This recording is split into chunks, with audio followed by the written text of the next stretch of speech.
Amis du jour, chalutations.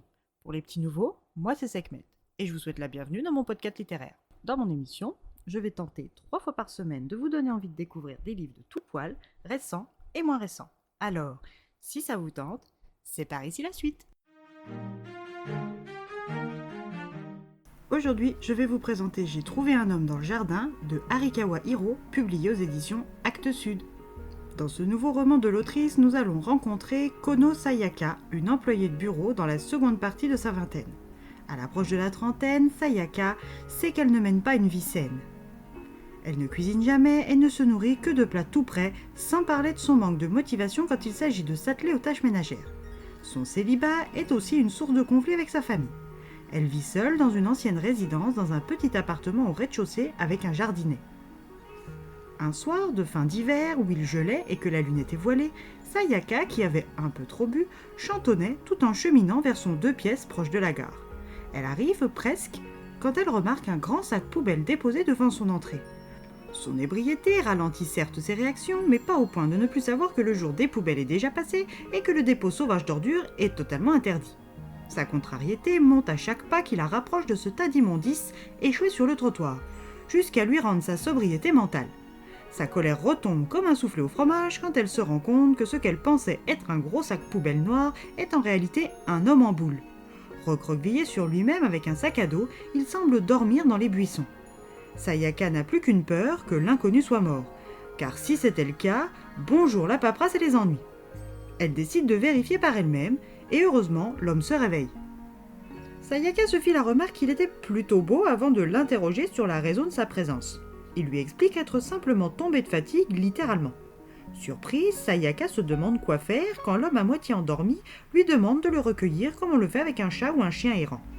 Si de prime abord cette proposition la fait rire, elle ne sait pas trop comment réagir en vrai. Il continue dans sa demande en lui disant être bien dressé et en lui affirmant ne pas mordre. Sayaka, qui ne sait même pas son nom, est étrangement attendrie par cet homme qui se compare à un animal domestique dans le besoin. Et avant même qu'elle ne s'en rende compte, elle lui propose un toit pour la nuit. Si ses parents apprenaient qu'elle faisait rentrer un inconnu dans son appartement de nuit, ils seraient mortifiés. Alors sont-ce les relents d'alcool dans son sang ou la bonne âme qui l'habite qui a parlé? Seule la sobriété du lendemain le lui dirait. Après lui avoir ouvert sa porte, Sayaka estime que le moment d'échanger leurs noms est arrivé, mais elle n'obtient de lui que son prénom, Itsuki, écrit avec l'idéogramme de l'arbre.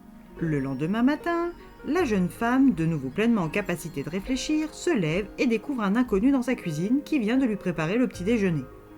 Avant de crier, elle rembobine son vendredi soir, puis se calme. Itsuki est un gentil garçon, même si elle le suppose trop vieux pour être encore considéré comme un garçon, car il ne lui a rien volé, il ne lui est rien arrivé, et il cuisine pour elle. Après s'être régalé pour la première fois depuis fort longtemps, une idée sautégrenue lui vient. Et si il s'installait avec elle? Elle qui gagne plutôt bien sa vie, qui est célibataire depuis plus de 6 mois et qui ne sait pas vraiment prendre soin d'elle ou de son appartement, aurait bien besoin d'un auxiliaire. En échange de la gestion du ménage dans son entièreté, des repas et du budget, il peut s'installer gratuitement avec elle et se trouver du travail le temps de se retourner. Peu importe sa situation. Itsuki, qui est pris à la gorge par une situation personnelle dont il ne veut pas parler, accepte. Le début de leur cohabitation est signé par l'achat de produits de première nécessité pour Itsuki, d'une bicyclette et de quelques vêtements pour bien présenter aux entretiens. Sayaka lui donne mensuellement 10 000 yens pour gérer les repas, ce qui, d'après Itsuki, est suffisant si on sait s'y prendre. Il n'aura pas fallu longtemps au solaire Itsuki pour trouver une place de nuit à la supérette du quartier, et pour qu'entre eux une routine de vie s'installe. Sayaka, qui est une curieuse, aimerait en apprendre plus sur son colocataire, mais accepte ses silences de bonne grâce, tant sa vie ne lui a jamais paru si confortable et agréable.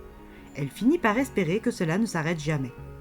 Itsuki ne dévoile certes pas son passé ou son nom de famille, mais se montre lui à Sayaka, surtout quand ils commencent leur séance de cueillette hebdomadaire suivie des préparations culinaires associées. Difficile dans ces conditions de ne pas développer des sentiments amoureux. Alors comment Sayaka peut-elle rompre son engagement de colocation avec Itsuki sans qu'ils ne partent? Combien de saisons passeront-ils ensemble à cueillir des plantes comestibles? Passade onirique ou véritable histoire d'amour? À vous de glaner vos réponses dans ce champ de pages.